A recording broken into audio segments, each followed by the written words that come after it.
It's 5 o'clock in London, it's midday in New York, midnight in Hong Kong, 4 a.m. in Sydney, 9 a.m. in San Francisco, and 10:30 at night in Mumbai. Greetings, good morning, good afternoon, and good evening, depending on where you are in the world today. My name is Patrick L. Young. This is the IPO-VID Livestream, Series 33, Episode 3. In other words, in the aggregate, IPO-VID episode 195 starts here. And today, ladies and gentlemen, we have part one of our review of 2025. And what an epic year 2025 has been in so many ways. Looking back to big stories of this year, well, it's morning at the SEC. Woohoo! Paul Atkins, the chairman, gave the sort of support to calibrated public markets disclosure and regulation that can only encourage more US listings and a bigger chasm between the USA and the rest of the world. He gave that speech at the start of December in where else? The hallowed halls of the New York Stock Exchange itself after ringing the opening bell. What a fabulous day for markets and great news as we head into 2026 that we're going to see at last more regulatory sanity and at least one major power block of the world. Speaking of major power blocks of the world, there could be a seismic shift going on. Things could be heading west in the USA with Mayor Mamdani in New York. Who knows what's going to happen? Texas has been the epicenter of new exchange activity in the USA during the course of the last 12 months. And of course, where has the real excitement lain? The opening of a huge office by NASDAQ in downtown Dallas, and also the creation of NYSE Texas. This was probably one of the most epic examples of brilliant management in the exchange business you can imagine. No sooner had the Texas Stock Exchange raised $180 million, now I think somewhere over $250 million has been raised, than New York Stock Exchange struck back, removed NYSE Texas's, added NYSE Texas to the roster of exchanges in the world and removed the Texas Stock Exchange's very raison d'etre, I fear. This was an epic move altogether. The country club duopoly fought back, they've moved west, and it's a huge warning call for the tri-state area and particularly the city of New York City. If they want to mess about, then the future of our stock exchanges in the United States of America could well be far, far from the madding crowd of Wall Street and on, as they now call it, Y'all Street. It's tough to know where to start when we look at the year in the consolidated tape world. All those comrades bemoaning the passing of the Soviet Politburo continue to pin their hopes that the US SIP committees will eventually spawn a new era of full-blown communism. They could chalk off 2025 as another good year in the USA. For those who associate markets with concepts like improvement, coherence, or even progress, it was at best disappointing, and presumably one could describe it as committee work as usual. Exchange Invest, you can find that at exchangeinvest.com. Head over and subscribe. Pixelated a SIPs, a guide for the perplexed. That was as the SIP committee had its first round of votes for stasis. So we're far from unanimity in the 24-hour trading debate, even as the rest of the world moves ahead, even as DTCC, yes, DTCC is going to be ready for extra trading hours up to 24 hours a day for US stock by Q2 of 2026. And remarkably, the progress in consolidated tapes came from Europe, the relative financial backwater, the place where the Brussels blob is managing to destroy the economy day by day. Nonetheless, despite those assiduous efforts on the part of the Brussels blob to ensure ongoing economic stasis, there was truly tangible progress towards consolidated tapes, which might, no snickering at the back, please, become the envy of the world, albeit on the niche level of volume, which is now EU markets versus that big kahuna across the Atlantic, which is the US market, 70% of global GDP, even after the dollar had not the best of years. Meanwhile, the parish is to be applauded, more or less. It had a remarkable year for uptime. Well done to major vendors such as NASDAQ, Connemara, EP3, Sonara et al., who saw 100% uptime. However, we were frustrated by two major outages outside of affliction suffered by the class underperformers, ASX and LSCG. But then again, they're sort of priced in to be incompetent nowadays, I fear. Anyway, in what might be a fitting testament to the old world giving way to the new, the biggest tech outages of the year were suffered by Bloomberg and CME. So, ladies and gentlemen, here we are at our annual review show. Once again, we're going to pick out the highlights of what people have been saying, our guests on IPO-VID during the course of this year. They're going to be discussing their thoughts on where the capital market revolution goes next, because we're always looking to the future at Exchange Invest, exchangeinvest.com being the business water cooler, the exchange of information. And here we are, 26 years on from the Capital Market Revolution's original publication. Let's start with one of our earlier guests in the year, Joe Cecala, founder and CEO of Dream Exchange. He was a founder of Archipelago, had considerable experience in electronic upstart markets. What did he have to say as he came along, bouncing with optimism at the start of the year? That was our 7th of January, first show of the year, discussing the Main Street Growth Act to bring SME exchanges to the world and what he had to say about Capital Market Revolution and its future. Let's hear from Joe. I think we are the center mass of the target of where this revolution is occurring. What we're doing is absolutely the future of capital markets. There isn't much more to be done in financial technology. The exciting revolution, and when we say revolution, change, doesn't have to be with guns and knives. It's a change. And I think the revolution has the momentum, and obviously a piece of legislation has both political parties agreeing that the future of capital markets is in the average retail investor who now can invest with an app on their phone. That's already there. But the menu, the choices, the democratization of the ability to go and make an investment. That's our future. The imagination is the place where money goes to be born, because the most imaginative things often and almost always become worth more money. If you've got a better idea, a better mousetrap, a better solution, that's the future. And it's kind of actually been the past, but the future is restoring it to a more democratized, more free market system that allows for increased participation from the companies and the retail investing market. There's a whole, I hope I live long enough to see how big the venture marketplace in the United States can become. A super optimistic Joe Cecala there, looking towards the venture market and the possibilities to come with that. Imagination is the place where money goes to be born. What a fabulous statement, ladies and gentlemen. Unfortunately, not such a great year for the Dream Exchange overall. They ended the year with a series of exposés via the Wall Street Journal, suggesting links to various parties that hadn't been disclosed. And unfortunately, as we record this show just before Christmas, currently, their application for an exchange license has been rejected. It will be interesting to see what happens next year, and hopefully we can manage to find the wondrous energy that Joe Cecala projected, certainly helping push the venture market forward in the USA in the near future. Our second guest this year was Sally Bridgeland, an actuary with extensive executive, advisory and non-executive experience across pensions and investment. She's a non-executive director at Impacts Invest and Asset Management Group, which is PLC. She's been on the board since 2015, and she was in fact chair from 2024. Sally was awarded the non-executive director of the year in the FTSE EM category at the 2023 NED Awards in London. Talking about neurodiversity and finance, what a fabulous topic that was in show number 166 on the 14th of January. Let's hear from Sally.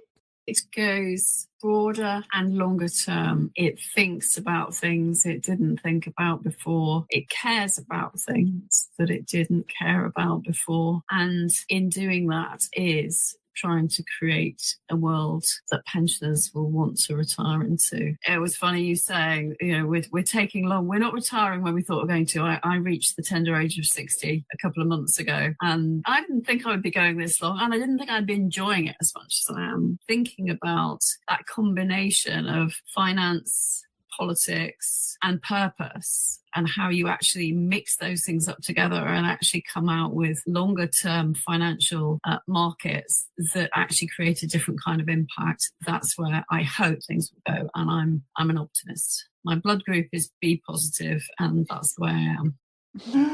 B positive blood group, and that's the way I am. We've all got to be optimistic, ladies and gentlemen, no matter what 2025 threw at us. Sally Bridgeland was a wonderful guest on this show, and it was a joy to enjoy her many insights on January the 14th.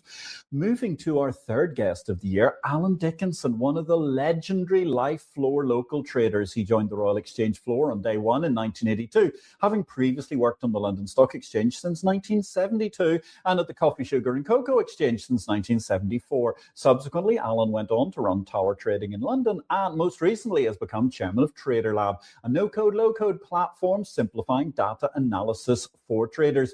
Discussing what else? A life story with two Fs, of course.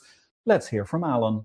the way the markets have to go, especially in the UK and some of the European countries, there's a complete lack of education on the financial markets themselves. And I really do believe the exchanges should be badgering the governments, and they should be getting financial learning as part of the curriculum of every school, starting from a very young age, so people understand, because more and more people can't afford their pensions, the governments can't afford to be paying people. They need to have some sort of education from a very young age for saving funds and the magic of compounding and saving from a very young age, very small amounts that can make such a huge difference later on in life. I think the exchanges need to help get that education system out there. It's not really capital market revolution, but it's something that, looking at my grandkids, how are they going to have, apart from inheriting money, how are they going to have the chance to build up reasonable pots to see themselves in later life? The Americans are so far ahead of us in that. Everyone you speak to talks about their 401k. We just don't have that in England or Europe, and I think it's hugely important, and the exchanges should do their part to encourage it. And there you are, ladies and gentlemen, in, I do believe, the 50th anniversary of the 401k, indeed hitting the American marketplace, something which has fundamentally revolutionized savings and investment for millions of Americans, hundreds of millions of Americans. That's what we need in the UK and Europe, and indeed we need a great deal more financial education. Right on the button there, a man who himself has had an incredible period of time to not merely compound his investments, but compound his investment understanding. It was a joy to chat to Alan Dickinson during the course of this year. Now, one of the things we do at Exchange Invest, ladies and gentlemen, apart from exchangeinvest.com, the Bourse Business newsletter, the exchange of information, which I'd very much like you to subscribe to if you're not doing so already, because it pays for these live streams, amongst other things. And also, let's face it, will make you uniquely informed when you come to the water cooler in order to discuss what's happening in the world's market infrastructure with our unparalleled track record of understanding what's going on in those markets over the course of 13 years of publication, going into our 14th in 2027. But also we produce a great deal of short videos. And for today's show, I've got 3 fabulous highlights. Let's talk about something that everybody talks about naturally over the dinner table, Tolstoy and tariffs. Meanwhile, in big world, we all know that the Trumpy one is reshaping the world taxation order. What does that essentially mean? Well, now we've got 2 very, very disparate groups of people in the world, and it can be surmised by none other than Tolstoy's great novel, Anna Karenina. In that, he famously said, all happy families are alike. All unhappy families are unhappy in their own way. And it's the same with tariffs as Trump picks off what is the problem with the overall tariff conundrum, whether it's transshipment, whether it's some sort of production issue, whether it's voluminous red tape where the European Union protects us through stupid 13 million pages of rules in order to effectively kill commerce. So remember, ladies and gentlemen, Anna Karenina syndrome, that's the situation with tariffs. All free traders are similarly happy, and all those subject to tariff regimes are unhappy in their own way. For more in Big World, like or follow.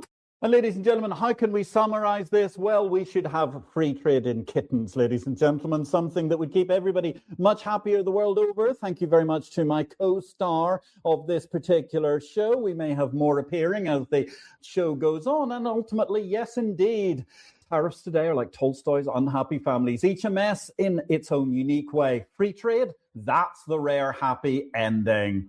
Now, on to our 4th guest of this year. We had the joy of chatting to my dear friend, Susan Gidel, leading financial astrologer, specializing in financial markets with several decades of frontline commodity futures market experience. Returning to IPO for a 3rd time, Susan was discussing her 2025 outlook. Let's hear from Susan.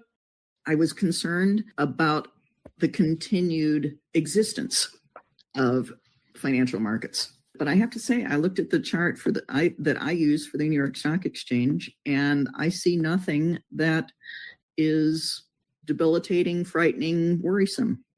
So I think the capital markets will survive.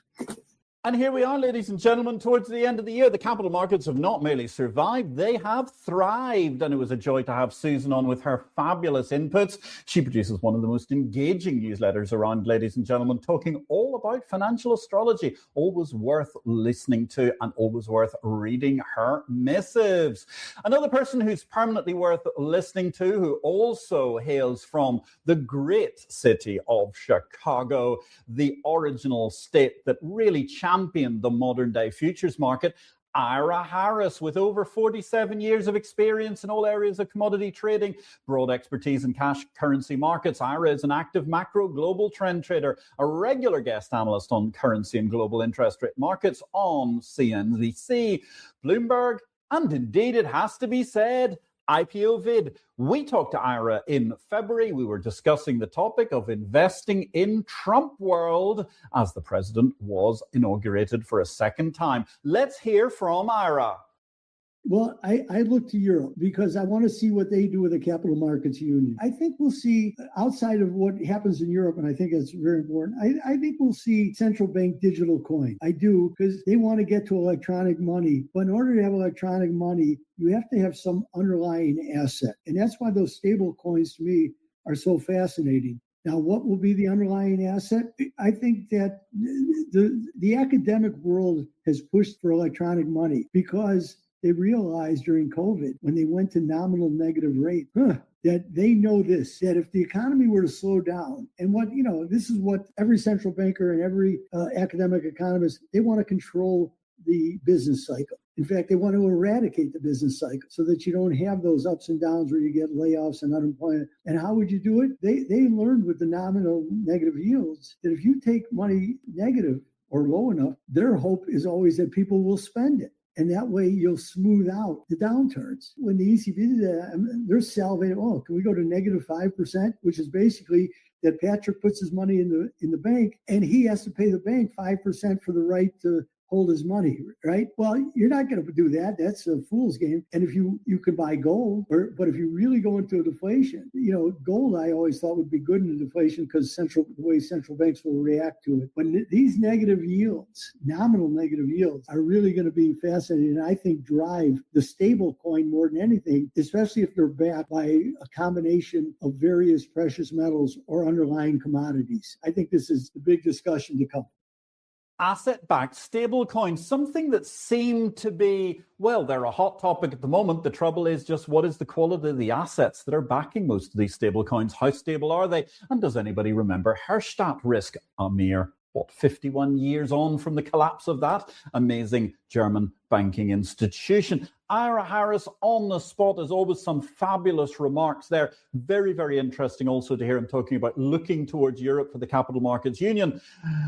What a tragedy we end the year with the European Union espousing a monobourse, ESMA taking central control of all exchanges, and indeed a tragic word salad coming from Brussels just in the course of the last weeks of this year, which suggests that they have indeed learned nothing and will learn nothing about financial markets for the foreseeable future. Truly a tragic predicament, and one which I'm sure disappoints Ira just as much as it disappoints a European like me. Kathleen Tyson has long made her home in Europe, in the United Kingdom. She led the operational design for CLS Bank, taking the foreign exchange market from $940 billion a day to more than $14 trillion. Now, there's serious money for you in daily settlements. She supported the modernization of central banks to fully digital real-time operations and much else besides in a truly glittering campaign career. And with Kathleen Tyson, she was talking about her incredible book, Multi-Currency Mercantilism. Let's hear from her. Wealth and markets are moving east. The London Bullion Market Exchange is owned by Hong Kong exchanges, and it has 3 vaults, JP Morgan, HSBC, and ICBC. Market pricing power is increasingly Asian, so that Shanghai Gold Exchange is now doing much higher volumes, much higher business. Moscow Gold Exchange is also doing business. Dubai Gold Exchange doing a lot of business, as you said. You can argue about which bit of Russia is Asian, mostly Asian. They're roughly speaking an Asian mass, a Eurasian mass, and they are taking that pricing power home, and they're taking the wealth home. The old model used to be you make money and then you invest it into the U.S., either into treasuries or into the stock market. Increasingly, they're keeping the money home and they're investing it home. The world is moving east, ladies and gentlemen. A very, very exciting message, one which we have heard from many pundits over time, but it was all the more intriguing to have Kathleen Tyson offer it to us with a very, very deep dive in what was going on in what she believes is going to be a multi-currency world. And check out her book, Multi-Currency Mercantilism, an absolutely gripping read. Someone else who is a prolific author, a great thinker once again, and truly one of the leading economists of our time, Sir Paul Collier. Preeminent as a global development economist, he's Professor of Economics and Public Policy at the Blavatnik School of Government, Oxford University. He delivered to us a fascinating discussion as we roamed around the world looking for development optimism, where there needs to be more action in all forms of economic environment. Left Behind, one of his great books, and The Future of Capitalism, delivered to us another epic IPO vid. Let's hear from Sir Paul. There'll be many extensions of ChatGPT. They'll be so competitive that they'll be cheap. So I rather think the money won't be in spotting the next super IT thing. It'll be somewhat more traditional places that find this use of knowledge super powerful, and they a more traditional economy, which gets a huge boost from all this cheap use of knowledge, which is effectively what AI is. It's much better use of our brain power. Our brain power can concentrate on the bits that we don't understand, that you need human judgment for, and the bog standard stuff can be done by AI. So that's an exciting future. What can I say except, hey, ChatGPT, how do you feel about doing the bog standard stuff for the rest of eternity? Seems like the only question we can ask there, on point as always. A magnificent insight from Sir Paul Collier, someone who has truly become one of the great grandfathers of the development economics business the world over. Over at the bottom of the stock exchange tree, Max Cunningham joined us during the course of, our April 1st show, IPO-VID 173. The topic was Advancing NSX Australia. This discussion took place, incidentally, before the Canadian Securities Exchange launched their successful takeover bid for NSX, which threatens to deliver an incredible upheaval to the Australian market landscape. And therefore, it was a joy to chat to the former ASX listings boss, Max Cunningham, who was heading the National Stock Exchange of Australia and is still heading it as it looks towards its new Canadian-Australian partnership. Let's hear from Max Cunningham. I've talked extensively about this in the local media, and I think it's hard to ignore, and that is private capital. This is a multi-decade structural shift that is occurring in all markets, and you ignore it at your peril. We can't just say we want more companies to list and say, oh, it will happen. We need to look at why they're not listing, and some will stay private, and if they can particularly meet their funding opportunities privately, which a lot of them are doing because of the success of private equity and venture capital, then they will do so. And you talked about family companies and family money as well, and that transfer of wealth. But that doesn't mean there's a group of private companies that previously would have sought to go public. And so how do we work with them to access forms of public capital? Now, that might be periodic trading, that might be periodic reporting, that might be wholesale investor only. A lot of these are ideas that we've got that we're bubbling away on and working with partners on, and I've explored in different capacities in the past. So we may or may not jump into that space, but every stock exchange and every corporate regulator in the world is thinking about this, and those that aren't are asleep at the wheel and deserve to have their franchises chipped away at. Every stock exchange and corporate regulator in the world is thinking about private capital and the many ways that they can manage to get that more into the public markets. And of course, that was a speech that took place, 8 months before the epic remarks of Chairman Paul Atkins of the SEC when he was speaking at the New York Stock Exchange later in the year, where he's working really assiduously to open the public markets, to make the sluice gates easier to access for every private company to have some element of public transaction. And what could be better, ladies and gentlemen, the ability, the liquidity, the accessibility, the transparency, to use a capital market revolution phrase, of the public capital markets being open to deliver a level playing field for all. In our short video series this year, one of the things we have a lot of joy about is including not just discussions about exchanges that you can get at exchangeinvest.com, but also some things about the bigger, wider world of business and the sort of messages that they tell us. In this case, on October the 9th, we published a fabulous video for a suitable anniversary. It was one where there'd just been an epic sale of a handbag, no less, because private jets miss the point, ladies and gentlemen, and that's why we bring you our second key short video of the year. In big world, I've always thought a great argument against private jets was the Birkin bag. Not that I'm averse to private jet rides being offered, but sometimes it can really make sense commercially to get out there and meet the people, as it were. This was the gestation of the Birkin bag, now a source of vast cash revenues, perhaps $150 million per annum, and they restrict sales to Hermes. In 1984, on a flight from London to Paris, the Hermes CEO, Jean-Louis Dumas, was seated next to a basket carrying James Birkin, the famous model chanteuse, actress, etc. He bemoaned the lack of a suitable handbag for dynamic fashionistas like her. As the story goes, Dumas got to work sketching on napkins in flight. The original Birkin was given to arguably Britain's most famous export to Paris, and Le Birkin sold hers a decade later at Nade's benefit. The handbag sold again in 2000 AD for an undisclosed price before making a fairly staggering $10 million, including fees at Sotheby's in Paris earlier this year, to a Japanese bidder. And in case you haven't gathered, that was the highest price ever paid for any handbag at auction. For more in Big World, like or follow. And there you have it, ladies and gentlemen. I think one of the most incredible things was also that this man who ran Hermes managed to have Jane Birkin sit beside him in an airplane flight, and he could manage a conversation. I think a lot of us chaps would have probably struggled to manage to make coherent conversation with the iconically beautiful Miss Birkin in her prime.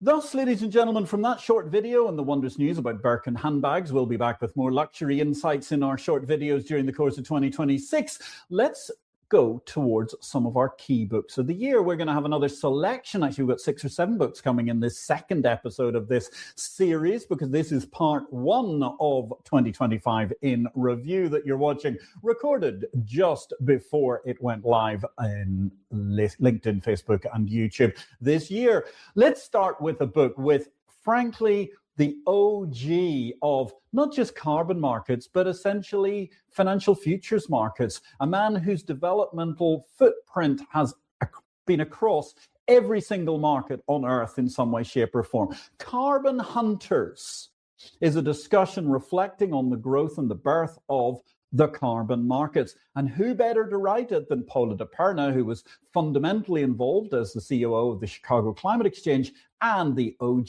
himself, Richard Sander, Professor Dr. Richard Sander, and also, by the way, an incredible guest on 2 IPO-VIDs. If you're looking for something to do over the Christmas holiday period, watch 123 IPO-VID, the father of financial futures with Richard Sander, and also watch IPO-VID 192, devoted to this book, amongst other topics, Confessions of a Carbon Hunter. That was a show that we recorded live in front of the audience of the Association of Futures Markets Tech Day in association with Connemara EP3 in Chicago at the Union League Club just last month in November. Carbon Hunters, hugely recommended as a fabulous book for one and all. And that brings us neatly to talking about things that investors can often miss. And our second book by Jose Mayora, Wall Street's Blind Spots.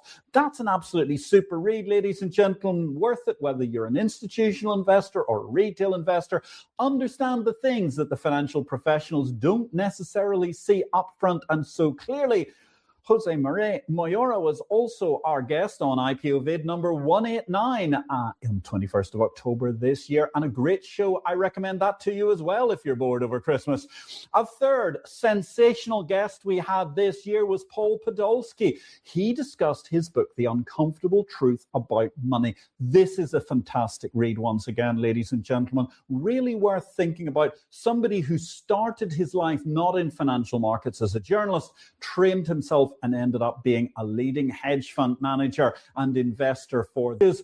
The Uncomfortable Truth About Money, Wall Street's Blind Spots, and Carbon Hunters by the OG of financial futures, Dr. Richard Sander. All brilliant books. And if you want to buy copies, you can even drop by exchangeinvest.com and we'll give you a link to go straight to purchasing those. Now, ladies and gentlemen, we move on to our second fabulous economist of the year who was on the show. We had 3, Sir Paul Collier, Sir John Kay, and of course, as I was just mentioning him, Richard Sander, not knighted by the King or the Queen, but nonetheless a Chevalier de la Légion d'Honneur. Sir John Kay is one of Britain's leading economists with wide practical experience in business and finance. He's a fellow of the British Academy and Royal Society of Edinburgh.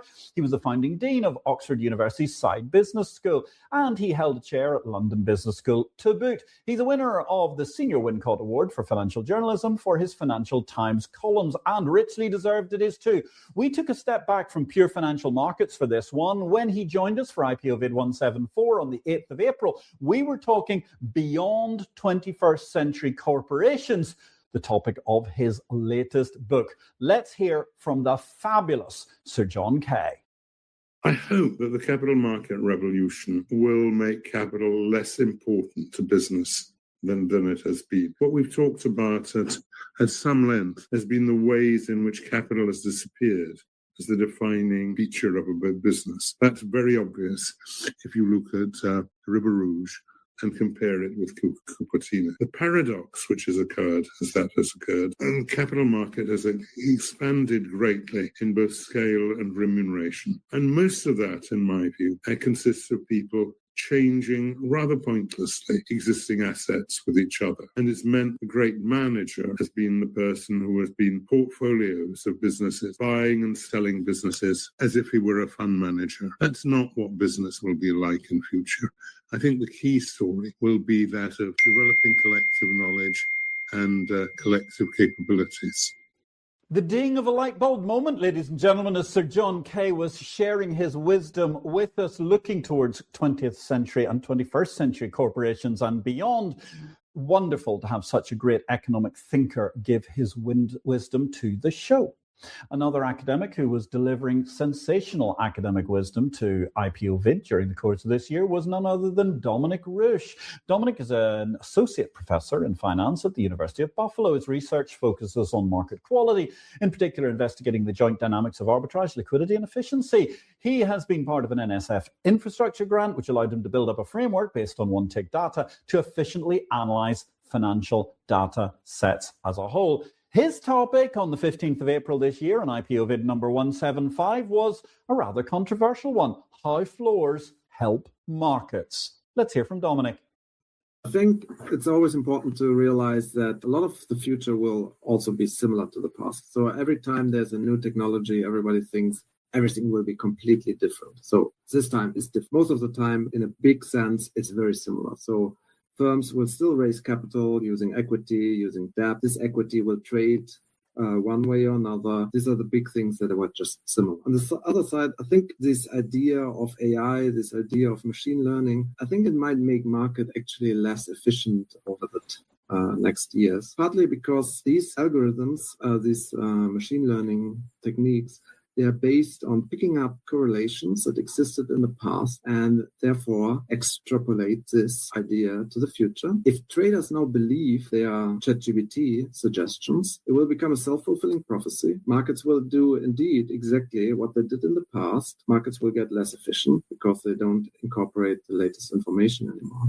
Trading against it is extremely risky because it's very difficult to trade against overpriced securities. Still, well, I guess at some point, market will be so far away from the fundamentals that people will realize, and then it will crash. So I think overall, these new technologies need to be used carefully, and they don't replace the idea of traders that actually analyze the fundamentals of companies. Fascinating concept that AI and machine learning might actually make things slightly less efficient in the near term.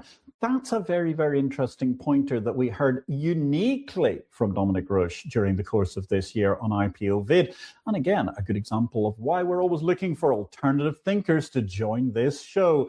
Speaking of alternative thinkers, our guest, Matthew Ringgenberg, a professor of finance at the University of Utah, his research focuses on the role of institutional investors in financial markets. And that's why we had this great topic, IPO-VID number 176, at the end of April this year, discussing the future of research. Let's hear from Matthew.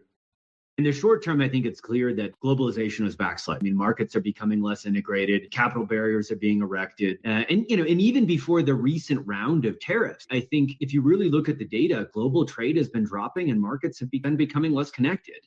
So I think that's the short term. In the long term, I really hope that just the long-term trend from the last 2 centuries continues. We've seen an expansion of markets, we've seen an expansion of trade, and it's corresponded to the largest increase in living standards that humans have ever experienced. We talked about Matt Ridley's book, The Rational Optimist. I'm going to take the optimistic view. I think in the short term, globalization might backslide, but in the long term, the trend will continue.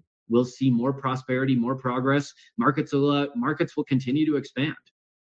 Ladies and gentlemen, music to our ears. Love to Matthew Ringgenberg for this fabulous show that we enjoyed earlier this year. We've seen an expansion of markets. We've seen an expansion of trade, and it's corresponded to the largest increase in living standards that humans have ever experienced. Bravo, free markets, ladies and gentlemen. Of course, we need to have some safety barriers. Of course, we need to have some regulation. But in truth, the markets deliver. And that's why this, as I will never tire of saying, is the golden ages of exchanges.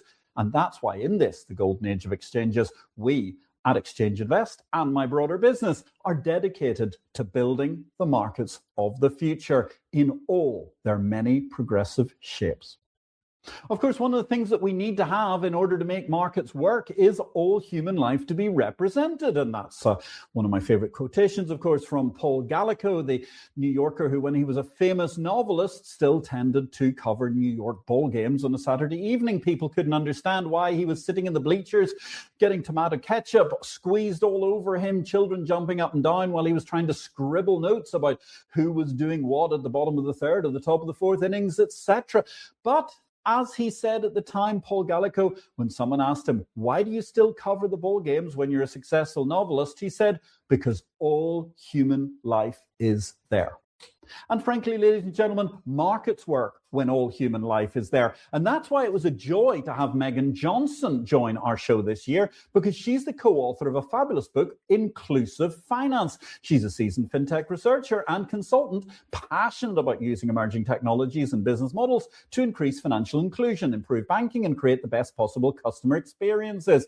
A senior lecturer at CFTC, she leads a digital finance online course at Manchester Business School. She was our guest on the 6th of May this year for IPO-VID number 177, discussing what we all need to ensure that all human life is there in markets, the benefits of financial inclusion. Let's hear from Meaghan.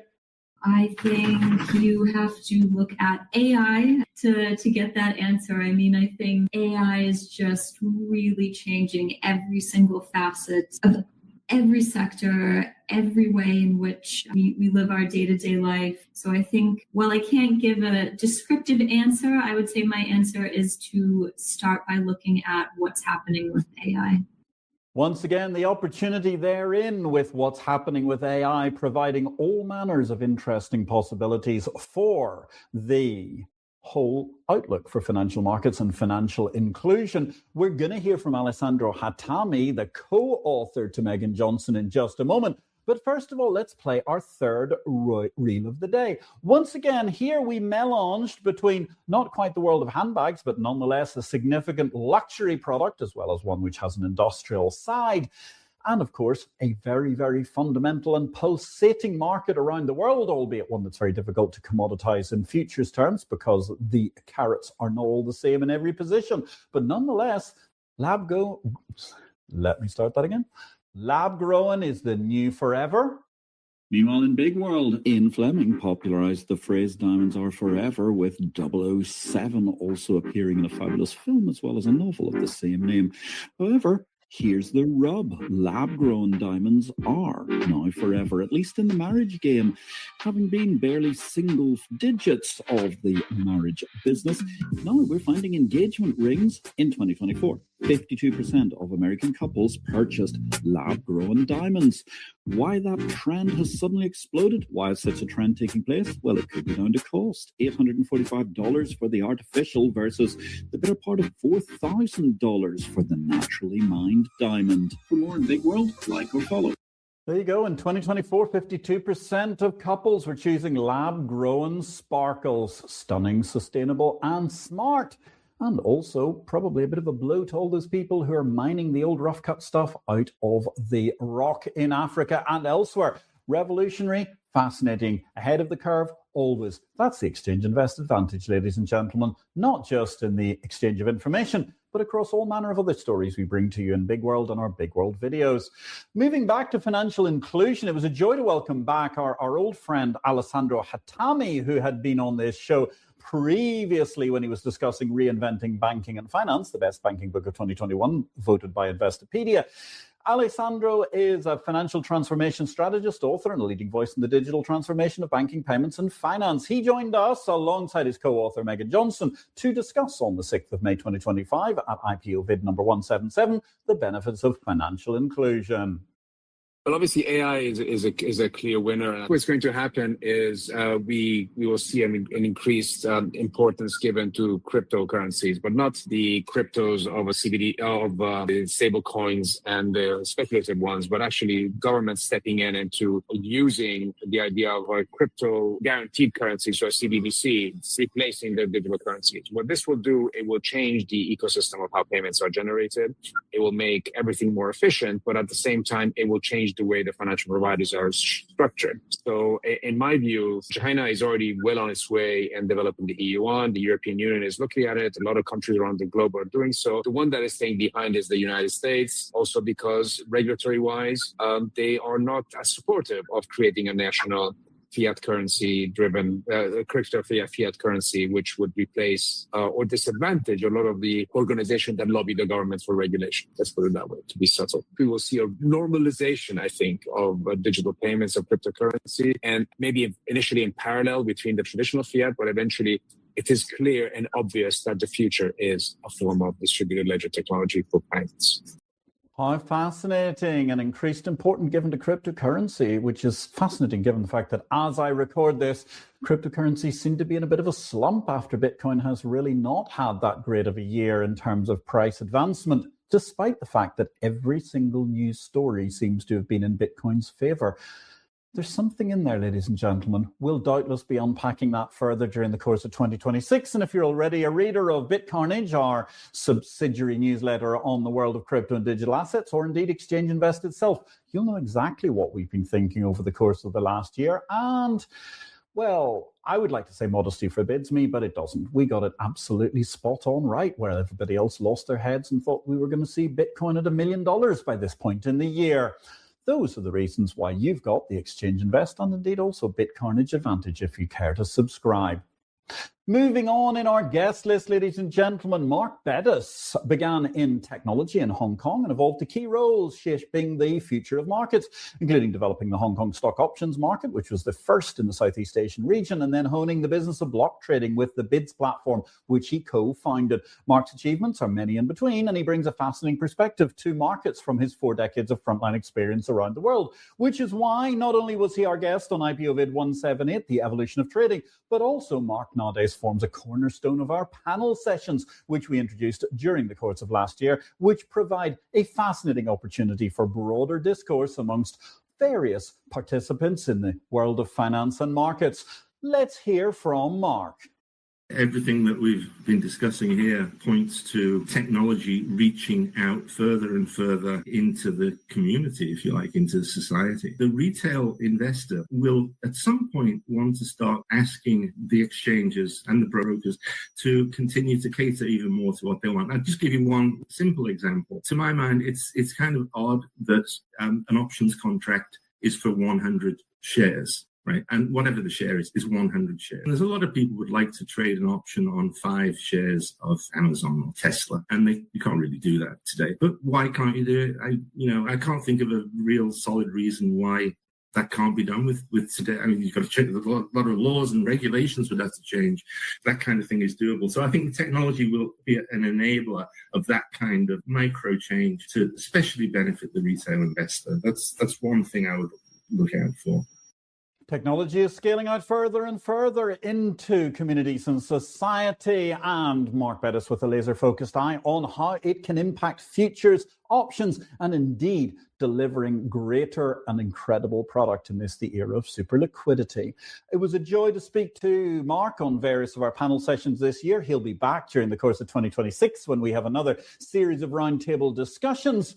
Meanwhile, it was a joy to go straight to the heart of Africa, indeed a continent where I had the joy of visiting during February this year when we went to Nairobi for an excellent AFM conference hosted by the Nairobi Securities Exchange. In this case, we were introducing the Ethiopian Securities Exchange in IPO-VID number 179. We invited the COO, Michael Habte, to come along. He has experience having worked with top-tier global financial firms, including Citigroup, Bloomberg, BBVA, Moody's and Wood Mackenzie. He co-led the ASX Project Office, which led to his becoming COO of the Ethiopian Securities Exchange, where he was overseeing all aspects of the exchange's operations, including trading, clearing, settlement and regulatory compliance. Let's hear from Michael. Almost everything is becoming data-driven. Trading is becoming very algorithmic. It's very hard to get edge, as they use the term, or generate excess returns that the market is not generating. So I think the revolution will go quantitative-driven. Already it has been, but I think even more. Even with decision-making for people to make investments, etc. The revolution, I think, in my view, the rest of the world, the West has been leading, obviously, in the financial sector for a long time, but I think the rest of the world is catching up and can even leapfrog in certain respects. But really, if I just put it succinctly, I think the revolution is going in the fact that it's truly being democratized now. When I started in school 20 years ago, I had to call a broker. I had to pay a fee just to trade. Now AI can basically build me a program to connect to a broker, set up an account and trade with very little input from anybody else sitting anywhere in the world. So it's really leaps and bounds. The sector is changing, but I would say it's really becoming more data-driven. All these processes we're talking about, brokers, exchanges, etc., will transform, I think, over time. Blockchain can make major changes down the road, especially in terms of settlement and how quick trades can be settled, etc. You don't need to wait 2-3 days to get your money. So a lot of that will change, in my view. There we have it. The revolution will go even more quantitatively driven. Liquidity, accessibility, transparency, as the book Capital Market Revolution itself espoused when it was first published on July the 1st, 1999. And of course, 99.8% of all people in financial markets thought it was delulu. But actually, it seems to be rather mainstream now, doesn't it, ladies and gentlemen? Well, those are the sorts of insights that we follow up with on Exchange Invest. Via exchangeinvest.com, Monday through Friday, you can subscribe and be ultimately the smartest person at the Bourse Business water cooler. And also on a Saturday, there's the free macro edition where you can manage to learn more about interesting trends in everything from fashion to finance to business across the world. Michael Habte there, he subsequently departed the Ethiopian Securities Exchange towards the end of this year. We wish you all the very, very best, Michael. I've no doubt that in what is now a growing and thriving Ethiopian Securities Exchange landscape, that you are going to find yourself some fabulous new employment in the near future, and you're going to be bouncing back into the parish. Somebody who bounced back into the parish from the London Stock Exchange, where he was the head of turquoise and much else besides, rather a living legend of what went on in the overall world of financial markets, was Robert Barnes. He was on us on one of our panel sessions during the course of July, and it was a joy to chat to him. But I'm getting ahead of the narrative, ladies and gentlemen, because first I want to go to another living legend of the market structure industry, Peter Randall. He was the guest on panel number 180 when we introduced the IPO-VID panel in June, 24th of June, no less. He's a former Chi-X co-founder and CEO. And let's hear from the legendary Peter Randall. Difference and change is certainly coming down the pike. But there's one really important thing, which is that the nature of the market has dramatically changed. In Australia, there's a lot more retail investment. In fact, I would argue the largest part of retail investment is actually takes place these days between online brokers who've actually got cash or stock on the books, in the records, available for delivery almost immediately. So you can then begin to sort of ask the question, to what extent are all these constructs of clearing, where a house becomes a buyer to every seller and a seller to every buyer, if those assets are already effectively held in trusted financial institution like a bank, then why are we even paying for this service? There are a lot of questions here. The nature of the market has dramatically changed, as always. A fabulous seer of what goes on in the capital market structure. Peter Randall, very much a revolutionary of the first class, giving us some fascinating upside and insights once again. And that leads us, ladies and gentlemen, to our final guest of this part one of 2025, the year in review, with Dr. Robert Barnes, a man who probably needs no introduction. On top of a wealthy career at UBS, he went on to work for the LSE, running Turquoise, their most dynamic market, for many years, and now is co-CEO of BPX Digital Securities Exchange. Let's hear from Robert.